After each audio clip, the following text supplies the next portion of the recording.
Hey there, folks. Welcome to Spectrum Pulse. We talk about music, movies, art, and culture. And I was so close to being all the way back on schedule, and then the whole hack/channel deletion thing happened. Please like and subscribe. We're still trying to rebuild here. I'd be extremely grateful. Every little bit counts. But along with a bunch of solo reviews that I put out to try to galvanize more traffic, it means I'm stuck behind schedule again. No worries. We'll get through this. Let's get on the pulse. So we got 6 projects on the docket. Let's first go back and talk about, from Amon Tobin, How Do You Live?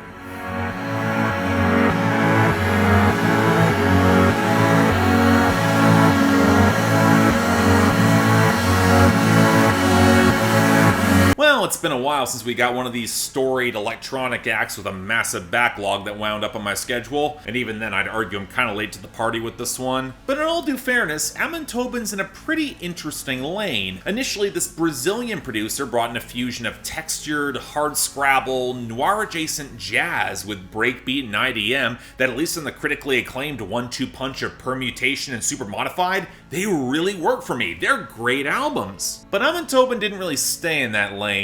Outside of video game soundtrack work, his material got a lot more scattered, ambient, and weird, pulling in a lot more sampling with less of a focus on groove and more on melodic texture, which takes us to this project, which was described as a culmination of all those various impulses. And well, it certainly is an attempt at the fusion, with shambling but fidgety metallic percussion, a lot of warbling and farting synths, fractured guitar elements, both acoustic and electric, some truly baffling vocal integrations, all contributing to this distinctly uneasy and unstable vibe, where it almost feels like it's trying to turn the noir elements inside out and then rebuild it all from the pieces. And I'm just not sure it works. Part of it is surrendering some of that sense of subtle, layered groove, as the oily, oblique weirdness isn't that transcendently wild or mind-blowing these days, but the chord structures and textures pulled out of it are just off-kilter enough to leave an odd and not exactly likable taste in one's mouth. But the cadence and flow of the album feels kind of awkward too.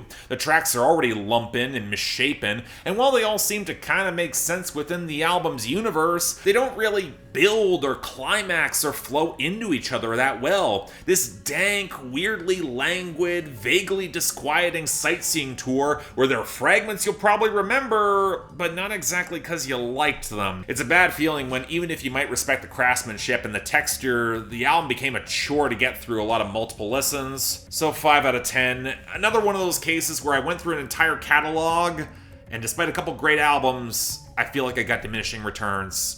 Hate to say it. Next up, from Frank Carter and the Rattlesnakes, Sticky.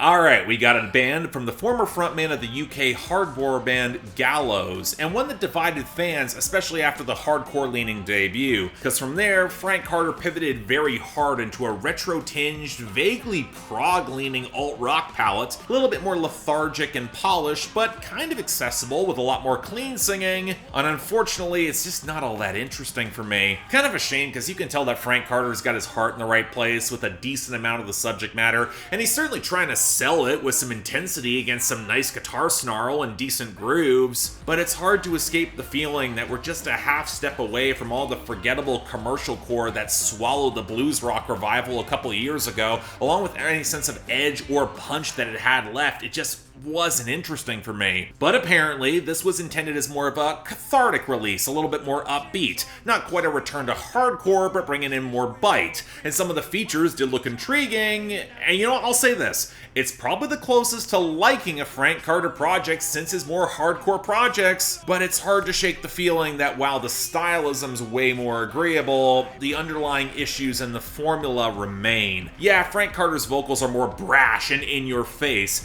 and recruiting Langs, Cassiette, and Joe Talbot of Idols, they make for some obviously winning combinations, especially as the album embraces a more percussive, abrasive dance punk sound, as showing a lot more increased popularity in recent years. And Frank Carter still knows his way around a hook, but it's hard to escape the feeling that this kind of feels tame, even for this brand of dance punk. Maybe it's the production from the guitarist Dean Richardson. He's produced all the Frank Carter and the Rattlesnakes albums, and while it's generally fine. You never get that added bit of rawness or flavor to really pull it over the top, especially on the hooks where it feels like all those really great pulsating and textured bass grooves that drive the verses, they never culminate on the choruses with more muscle, instead falling into a weirdly flat place that never allows the hooks, or the drums for that matter, to really explode. More to the point, for every cool instrumental addition, like the saxophone on a couple songs, you get the grainy, piercing synths, and they're not so much abrasive as just really poorly blended and kind of irritating. And then there's the writing.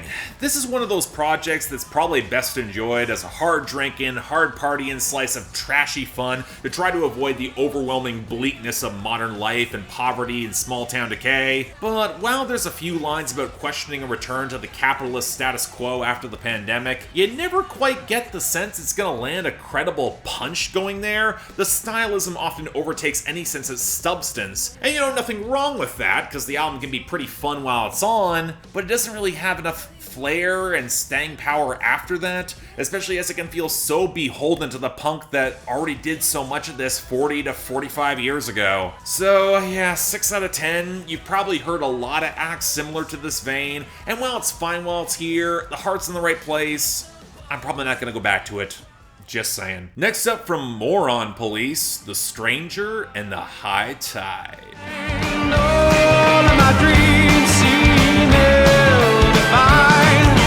Full disclosure, I had no idea how this Moron Police EP would turn out. Yes, A Boat on the Sea is an incredible slice of progressive rock and metal that came right the hell out of nowhere, but just because you strike gold once doesn't mean you can do it again, especially given that it came with a shift away from some of their goofier comedy material. But hey, this is less than 15 minutes. It's probably gonna be pretty decent, and yeah, it actually is. It's pretty damn fun, but it absolutely reflects a compositional shift for this band that I can see being a little bit contentious. For one, the album leans a lot harder on acoustic instrumentation, going for more of a minor key Western vibe, which for a Norwegian band does kind of slip a little bit into the uncanny valley in the execution as someone who is a country fan, in that it feels a bit kooky for its own sake. But the more notable shift is how dark this album can get, which puts a bit of a damper on some of their usual anthemic firepower. Now, this is still tuneful as all hell, it's impeccably balanced and well produced. The guitars hit the precise balance between choppy texture and tune,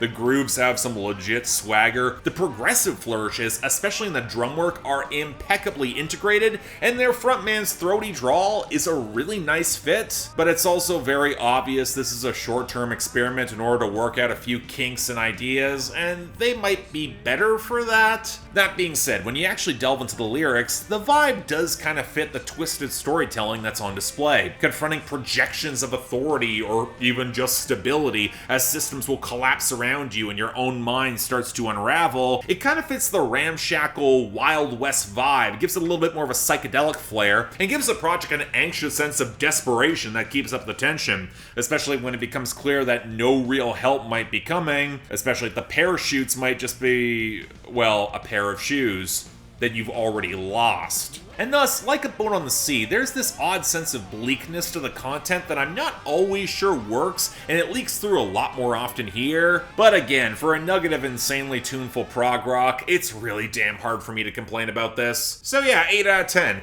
Only 4 songs, it's gonna leave you wanting more, but with Moron Police, yeah, they make it count. Next up from Biffy Clyro, The Myth of the Happily Ever After. Here's a slap across the jaw. Can you find any hunger in your heart?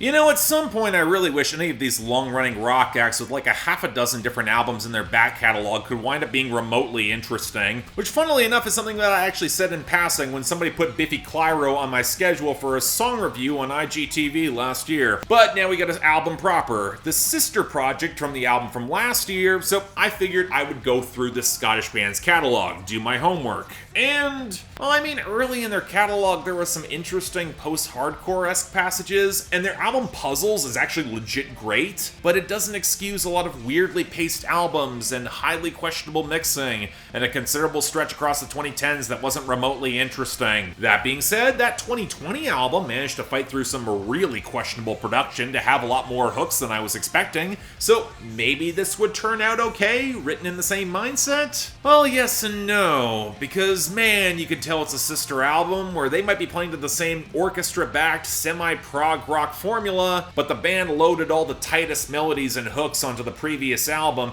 and this is a follow-up that feels a lot more scattered and clunky as a result. It certainly does not help matters that the production is still messy as all hell. All the cymbals will bleed into the wells of synth, which certainly fits for an underpowered drum kit with everything except the kick drum, and then Unknown Male 01 and Existed, they try to use a drum machine and somehow it sounds even worse. And then there's this weedy quality to some of the arranged passages and all the keyboards that feels way too polished to have a lot of good texture, but is also blended into a mix that feels increasingly like a shrill slurry, and you get songs like Separate Missions, Errors in the History of God, the very gaudy Witch's Cup, and the album closer Slurpy Slurpy Sleep Sleep, they all come to mind. And yes, while the grooves have some nervy presence, the greater reliance on a lot of faded, high-register backing vocals don't help the songs really punch for me. And you know, you wind up wishing that this band could punch harder when you drill into a lot of their content. This has always been an act that's painted in broad strokes,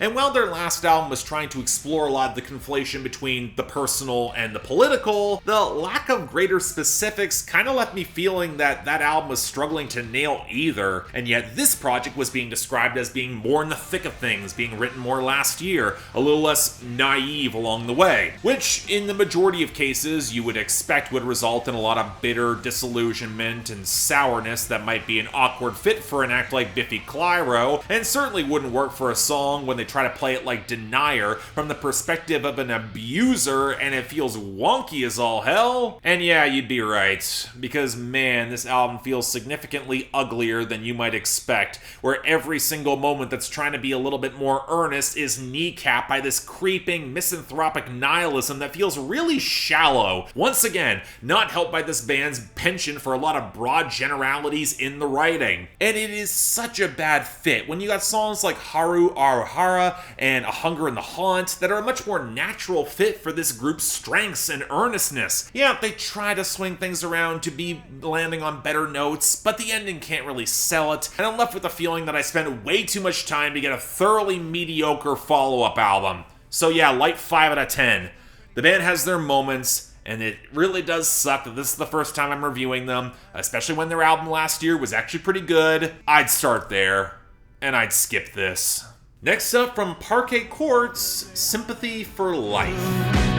Seeing my path there, hearing the song I sing, and food that I've tasted, all the drinks that I consume. You know, when I was first approaching this album, I was wondering if this would wind up a case of be careful what you wish for, as a band that was known for jagged, explosive post-punk and indie rock would continue to refine down their formula to accentuate more of the melodic gifts, but lose some of the firepower along the way. But here's the other thing, I actually went back to my review of Wide Awake when Brian Burton was on production, and my biggest issue with that album came in all the streamlining of the production, quieting some of that firepower. So maybe the bigger problem here is that so many of these retro post-punk albums slip into the back of my mind with disturbing ease unless they really have some of those explosive standouts, be they driven on the melody, the textures, the hooks, or the content. But it looks like Parquet Courts is going in the exact opposite direction I was hoping with this. No Brian Burton this time, instead bringing in the indie veteran Rondé McDonald, who has produced a lot of records in the past decade that I have really liked in order to make the most flagrant groove-driven Talking Heads homage that I've heard in a while. Now look, this is not inherently a bad thing. Folks tend to forget that post-punk wasn't all desaturated gloom and Joy Division ripoffs, and they could kill in creating the dance floor vibes. And to give Parquet Courts a lot of credit, the bass lines, the textured percussion, a lot of the guitar loops, they got a lot of flavorful bounce to recreate some of those late 70s vibes. But if you do so at the continued expense of your hooks and your explosive punch, especially in some of the vocals, and especially over extended, increasingly meandering track lengths with increasingly spare mixes, it's hard to escape the feeling that you're chasing a studied retread of sounds that you've already heard before. And I gotta say, it's no Remain in Light. David Byrne is still on that level, you're not quite there. But alright. That art school side of the band's songwriting always been a major draw for me, so with every subsequent album, you can tell that Parquet Courts has been approaching a more communal and populist streak, but hey, I like that too. Well, Sympathy for Life has pushed them even further in that direction, where the craving for real connection and to cling to any sort of optimistic framework is pushed damn near to the very brink, where they highlight how many of the technologies supposedly designed for our convenience in modern life have instead commodified so much of the human experience and sucked away our lifeblood. And even then, it's actually more nuanced in trying to examine the real balance between that in a much rougher past, and where our protagonist even kind of finds himself questioning the loss of a bad relationship if it means that he's now alone. Again, there's some layers here. And in a way, it's an album that's trying to be its own self-fulfilling prophecy, lay all the fertilizer for its own communal experience, vibe, build that connection with somebody. It's not surprising the album ends in a love song. And you know, credit where it's due, it kinda gets there. And I would probably dance to nearly the entire album, but I will say it kind of ends on a weak note, just doesn't have the same impact that it could. Solid 7 out of 10, it's an enjoyable listen, just not their best. And finally, from the War on Drugs, I Don't Live Here Anymore. That someone had to give. I don't live here anymore. I went along You know, I had a whole piece prepared for a solo review of the album, and off the first couple listens, I was sure it was going to be worth it. And sure, it might wind up a little short. At this point, the War on Drugs have an established and legit fantastic formula and their sound, and it's not like they're the most lyrical band, and that's fine. Surely the review would be easy to put together. Well, here's the thing. There was kind of a shift with this album, and that a lot of the haze and sheen that permeated their early work and started to clear a little bit on a deeper understanding in 2017. The meandering shoegaze compositions that underscored the krautrock grooves, most of that's been sandblasted away for something that's much cleaner, sharper, and a lot more immediate, where the synths have even more sparkle and the bite of the electric guitars can almost feel oppressively loud in spots. Now, on the one hand, this doesn't have to be a bad thing. The band's biggest asset has always been their gift for melody, so if Adam Grandusio is going to supercharge that, this could easily be a jump-on point for new audiences. And hell, given how everybody worships 80s nostalgia these days, going for more heavier, booming percussion or drum machines that sound a little more retro feels like an ideal way to underline some of that yearning Americana. And more often than not, the compositions, they are anthemic enough to pull it off, the title track especially. But this might be the first time where the cracks in the War on Drugs' formula are starting to really slip through for me, no matter how great the tunes are. It's an album that was reportedly composed more piecemeal across multiple studios, and you can really tell, and how the album's vibe feels more fractured from song to song, with more moments that don't quite blend in as well as they could, especially in shoving the vocals closer to the front of the mix and leaning on analog synths that don't always flatter the mix as well as they could. But you know, I'm also not sure immediacy is a great fit for the War on Drugs. I mean, not forcing it should come naturally. Adam Grandusio giving more of an emphatic performance, but he's always been a frontman comfortable within the mist, whereas a little bit more exposure highlights some of his huskier limitations as a singer and draws more attention to the songwriting. And while I said it before, the War on Drugs, they've never been that lyrical, it kinda mattered less when you just let the fragmented words ride like echoes on the wind. Here you become a lot more aware of the self-flagellating depression, the emotions that are never quite grasped, the oceans of time and memory and love that roil all around us, and just how much of this feels like a pensive, Springsteen-worshipping dad rock cliche. And honestly, I really hate having to go to that place to talk about this band. It might be true, but it's a lazy criticism, and the formula is often so powerful and executed so well, I often reply, who cares? But when you draw more attention to all that, the seams in the formula become more visible. You're not as pulled in, it's not as immersive. And make no mistake, it's still a great album. I'm giving this a solid 8 out of 10, but it is a step away from their best, and I'm not sure it helps that I can see a little bit more behind the curtain. Still a lot of fun, still worth checking out, but Not their best, I will say that. But yeah, thanks a lot for watching. If you'd like to like and subscribe, I'd be more than grateful. Again, I'm gonna try to space this out, a few more solo reviews, another episode of On the Pulse. I'm getting close to a plan to when I will be back on schedule, so stay tuned on the channel. If you got comments, I'm sure I pissed off somebody, have fun down there below. Beyond that, anything else I might be able to do to improve my presentation, I'm all ears. And if you guys want to get projects on my schedule, or hell, just talk with me in my Discord, or get involved with the actual supporting of the channel, link to my Patreon right over there. Don't feel obligated to do so. It's tough times, I understand, but if you want to, the option's available. Till then, I'm Mark. You're watching On the Pulse on Spectrum Pulse, and I'll see you next time.